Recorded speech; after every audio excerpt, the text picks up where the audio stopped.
Young and the Restless, spoilers full. There are moments in Genoa City when relationships do not collapse in a single dramatic instant, but begin to unravel quietly, almost imperceptibly, until one day the truth can no longer be denied, and what is happening now with Sienna Bacall and Noah Newman feels like that kind of unraveling, a slow, uneasy realization that what once seemed possible is now drifting towards something unsustainable, and beneath that surface lies a deeper tension. One shaped not only by personal incompatibility, but by perception, by history, and by the quiet reemergence of a connection that was never truly resolved. Sienna stands at the edge of a turning point she may not have fully anticipated, because while she has always carried herself with confidence, with a sense of control over her choices and her relationships, there is something about this, a situation that resists that control, something that slips through her grasp, no matter how firmly she tries to hold it in place. And that something is not just Noah's shifting emotional distance,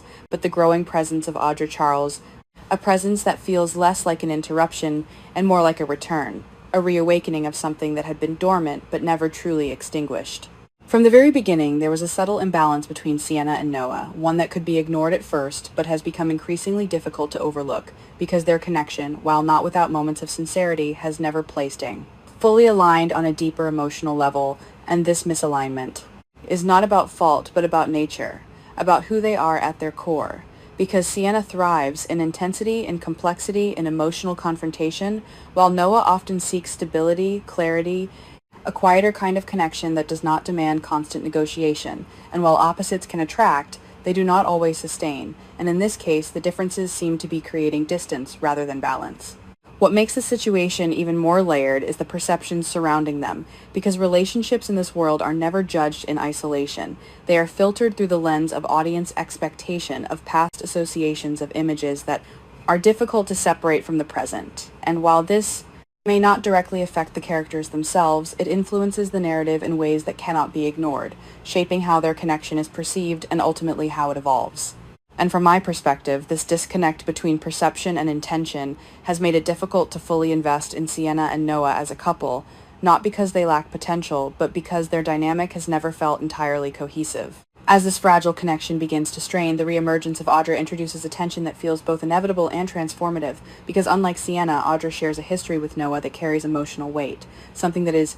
not theoretical, but lived, experienced, remembered in her. Admission that she once found genuine love and happiness with him is not just a statement of feeling, but a declaration of unfinished business, something that lingers beneath the surface, waiting for the right moment to resurface, and that moment appears to be approaching. Noah, caught in the middle of this shifting dynamic, becomes a reflection of the conflict itself, because he is not someone who seeks to hurt others, and yet he cannot ignore what he is feeling, and those feelings are no longer as simple as they once seemed, because the more time he spends around Audra, the more he is reminded of what they shared, of a connection that felt natural, unforced, something that did not require constant adjustment. And this realization creates a tension within him that is both subtle and profound, because it forces him to confront the possibility that what he has with Sienna may not be enough. Sienna, for her part, is not unaware of these shifts, and her awareness becomes a source of growing frustration because she is not the kind of person who accepts being sidelined, and the more she senses Noah pulling away, the more she is likely to push back, not out of desperation, but out of a need to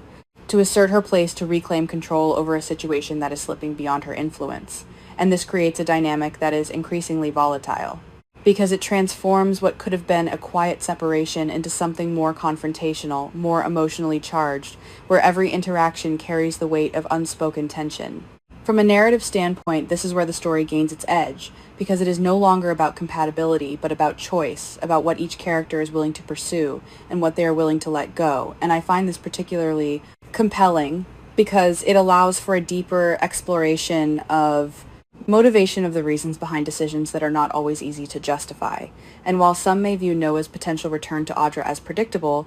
it is the emotional journey that leads him there that gives the story its substance, its depth. Audra's role in this unfolding drama is anything but passive, because she does not simply exist as an option. She represents a possibility, a version of Noah's life that he once experienced and may still desire, and her presence alone is enough to disrupt the current dynamic, not through overt manipulation, but through the quiet reactivation of something real, something that cannot be easily dismissed. And this makes her both a catalyst and a complication, because while her intentions may be genuine, the impact of her actions is far from neutral.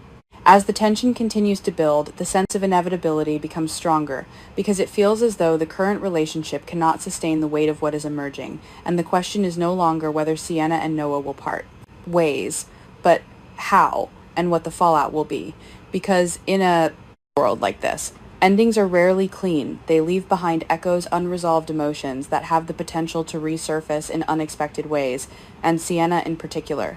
is unlikely to walk away without leaving her own mark on the situation, because her personality does not allow for quiet exits, and this suggests that whatever happens next will carry consequences that extend beyond the immediate moment. And perhaps that is what makes this storyline so engaging, the way it captures the complexity of relationships that do not fail because of a single event, but because of a gradual realization that something essential is missing, something that cannot be forced or ignored. And as Noah stands at the center of this emotional shift, the question is not just who he will choose, but whether he understands the impact of that choice and whether he is prepared to face the consequences that come with it. Because in a world where every decision creates ripples, even the most personal choices can reshape the lives of everyone involved. There are moments in Genoa City when the past refuses to remain buried, when what once seemed like a closed chapter begins to bleed back into the present, with a force that no one can control, and what is unfolding now around Audra Noah. Sienna and Daniel feels like that kind of emotional resurgence, a slow, inevitable collision between unresolved, love-buried trauma and the quiet devastation of choices that once felt necessary but now return with consequences that cannot be ignored. And at the center of it all is a truth that is both fragile and dangerous, the realization that some connections, no matter how broken, never fully disappear. Audra's admission about Noah is not casual, not nostalgic, but deeply revealing because it strips away the carefully constructed image she has maintained and exposes something far more vulnerable beneath a version of herself that once believed in something real, something lasting, and the way she speaks about that past suggests that it was not just another relationship, but something that defined her in ways she has never fully recovered from. And that kind of emotional imprint does not fade easily. It lingers, shaping how she approaches every connection that follows. And from a narrative perspective, this is where her character gains depth, because it transforms her from someone who appears controlled and calculated into someone who is still carrying the weight of something unresolved.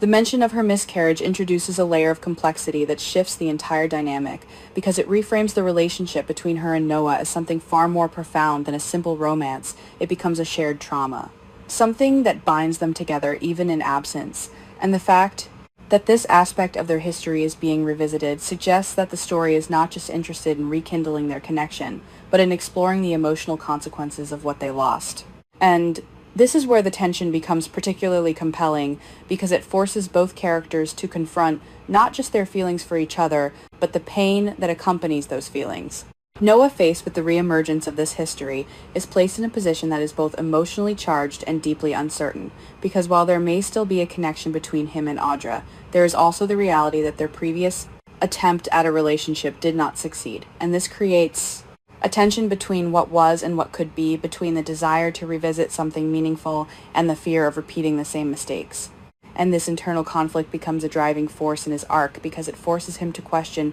not just what he wants, but what he is willing to risk in order to pursue it. From my perspective, this is where the storyline becomes particularly engaging because it does not present the potential reunion as an obvious or uncomplicated choice. Instead, it acknowledges the complexity of revisiting a relationship that ended for a reason, and while the emotional pull may be strong, the question remains whether that pull is enough to overcome the issues that once drove them apart, and that uncertainty is what gives the story its tension, because it suggests that even if they do find their way back to each other, the outcome is far from guaranteed. Sienna, meanwhile, becomes an unexpected casualty in this evolving dynamic, because as Noah's attention shifts, she is left to confront the reality that her place in his life is no longer secure, and this realization is not just painful, it is destabilizing because it forces her to reassess her own understanding of their relationship, to question whether what they shared was ever as solid as she believed. And this internal conflict is likely to manifest in ways that are both emotional and reactive.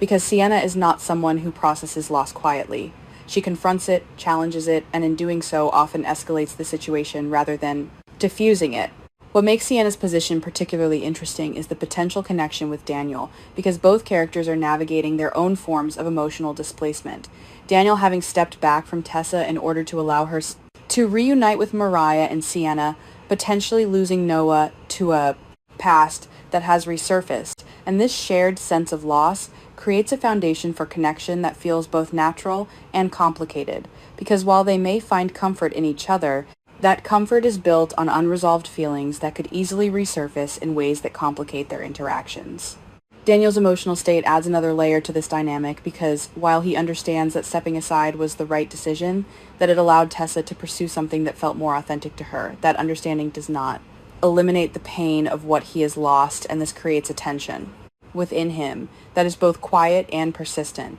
a lingering sense of what could have been and when, combined with Sienna's own emotional turmoil. It creates the potential for a connection that is as fragile as it is compelling,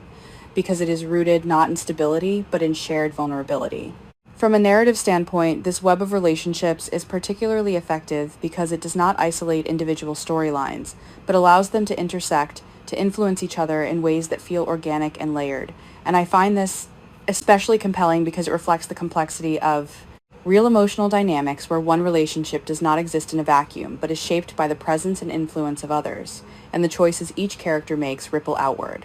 affecting not just themselves, but everyone connected to them. As Audra and Noah move closer to revisiting what they once had, the sense of inevitability grows stronger, because it feels as though the story is building toward a moment where they will have to confront the truth of their connection, whether it is strong enough to endure or whether it will once, again, collapse under the weight of its own history. And this confrontation will not be simple, because it will require both of them to face aspects of themselves that they may have been avoiding, to acknowledge not just what they lost, but why they lost it. At the same time, Sienna and Daniel's potential connection introduces a parallel arc that reflects a different kind of emotional journey, one that is less about revisiting the past and more about finding a way to move forward. And this contrast adds depth to the overall narrative, because it presents two different approaches to loss, one that looks backward, seeking to reclaim what was lost, and one that looks forward, seeking to build something new from the remnants of what remains. And perhaps that is what makes this storyline so compelling, the way it captures the complexity of love, loss,